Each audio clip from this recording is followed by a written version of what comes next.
അന്താരാഷ്ട്ര കപ്പൽ ഗതാഗത മേഖലയെ വീണ്ടും യുദ്ധഭീതിയിലാഴ്ത്തിക്കൊണ്ട് പശ്ചിമേഷ്യയിൽ കപ്പലിന് നേരെ അജ്ഞാത ആക്രമണം ഉണ്ടായിരിക്കുന്നു.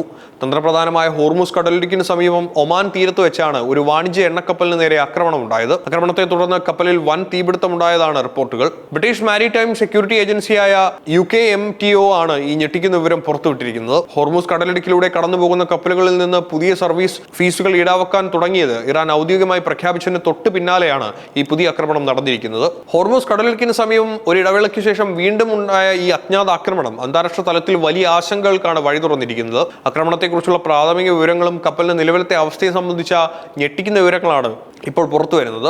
മാരിടൈം സെക്യൂരിറ്റി ഏജൻസിയായ UKMTO പുറത്തുവിട്ട വിവരങ്ങൾ പ്രകാരം സുപ്രധാനമായ ഒരു വാണിജ്യ എണ്ണക്കപ്പലിന് നേരെയാണ് ഈ മിസൈൽ ആക്രമണം അല്ലെങ്കിൽ ഈ അജ്ഞാത വസ്തു വന്ന് ഇടിച്ചുള്ള കടുത്ത ആക്രമണം ഉണ്ടായിരിക്കുന്നത്. അന്താരാഷ്ട്ര കപ്പൽ ചാലുകളിലാകെ പിടിച്ചുലക്കി സംഭവം നടന്നത് ഒമാൻ തീരത്തോട് ചേർന്നുള്ള തന്ത്രപ്രധാനമായ സമുദ്ര മേഖലയിലാണ്. ഒമാൻ തീരത്ത് നിന്ന് ഏകദേശം 8 നോട്ടിക്കൽ മൈൽ കിഴക്ക് മാറിയാണ് സമുദ്രത്തിൽ വെച്ച് ഈ കടുത്ത ആക്രമണം അരങ്ങേറിയത്. നിലവിൽ പശ്ചിമേഷ്യയിൽ നിലകൊള്ളുന്ന കടുത്ത പ്രാദേശിക സംഘർഷങ്ങളുടെ പശ്ചാത്തലത്തിലാണ് ഈ വാണിജ്യ എണ്ണക്കപ്പൽ ലക്ഷ്യമിട്ട് അജ്ഞാത ശക്തികളുടെ കടുത്ത കടന്നാക്രമണം ഉണ്ടായിരിക്കുന്നത്.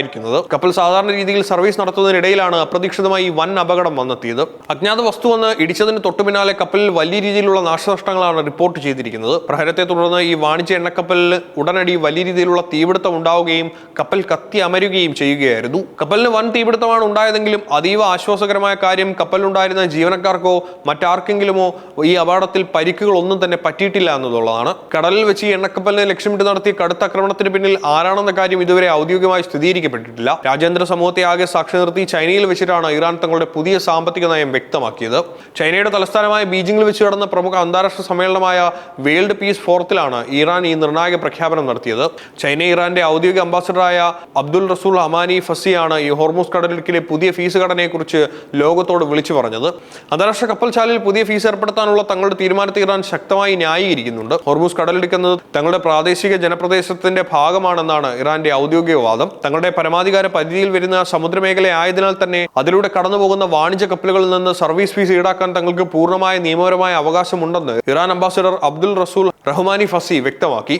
കപ്പലുകളിൽ നിന്ന് പണം ഈടാക്കുന്നത് കേവലം ഒരു ടോൾ പിരിവല്ലെന്നും അതിന് പിന്നിൽ കൃത്യമായ ചില ലക്ഷ്യങ്ങളും ഉണ്ടെന്നുമാണ് ഇറാന്റെ വിശദീകരണം. ഇത് സാധാരണ രീതിയിലുള്ള ഒരു റോഡ് അല്ലെങ്കിൽ സമുദ്ര ടോൾ അല്ല. കപ്പലുകളുടെ സുരക്ഷിതമായ യാത്ര ഉറപ്പാക്കുന്നതിനും കപ്പലുകളുടെ കൃത്യമായ ഗതാഗത മേൽനോട്ടം വഹിക്കുന്നതിനും വേണ്ടിയിട്ടുള്ള പ്രത്യേക സർവീസ് ഫീസാണിത്. വൻതോതിലുള്ള കപ്പൽ ഗതാഗതം മൂലമുണ്ടാകുന്ന കടുത്ത പാരിസ്ഥിതിക പ്രത്യാഘാതങ്ങളെ കൈകാര്യം ചെയ്യുന്നതിനായിരിക്കും ഈ തുക പ്രധാനമായും ഉപയോഗിക്കുക. കടുത്ത അന്താരാഷ്ട്ര ഉപരോധങ്ങളും പ്രയാസകരമായ സാഹചര്യങ്ങളും നേരിട്ട സമയങ്ങളിൽ ഇറാനൊപ്പം ഉറച്ചു നിന്ന സൗഹൃദ രാജ്യങ്ങളുടെ കപ്പലുകൾ ഈ സർവീസ് ഫീസിൽ പ്രത്യേക പരിഗണനയും വലിയ ഇളവുകളും നൽകുമെന്നും ഇറാൻ പ്രഖ്യാപിച്ചിട്ടുണ്ട്. ഇറാൻ സർവീസ് ഫീസ് പ്രഖ്യാപിച്ചതിന് പിന്നാലെ ഹോർമുസ് കടലിടുക്കിൽ വാണിജ്യ കപ്പലിന് നേരെ ഉണ്ടായ അജ്ഞാത ആക്രമണം അന്താരാഷ്ട്ര കപ്പൽ ശാലകളിൽ വലിയ നയതന്ത്ര സമ്മർദ്ദങ്ങൾക്കാണ് വഴി തുറന്നത്. കപ്പലിന് നേരെ ഉണ്ടാകുന്ന ഈ ആക്രമണത്തിന്റെ ഉത്തരവാദിത്തം വരും ദിവസങ്ങളിൽ ആരെങ്കിലും ഏറ്റെടുക്കുമോ അതോ മേഖലയിൽ പുതിയ സൈനിക നീക്കങ്ങൾക്ക് ഇത് കാരണമാകുമോ എന്ന് കണ്ടറിയണം.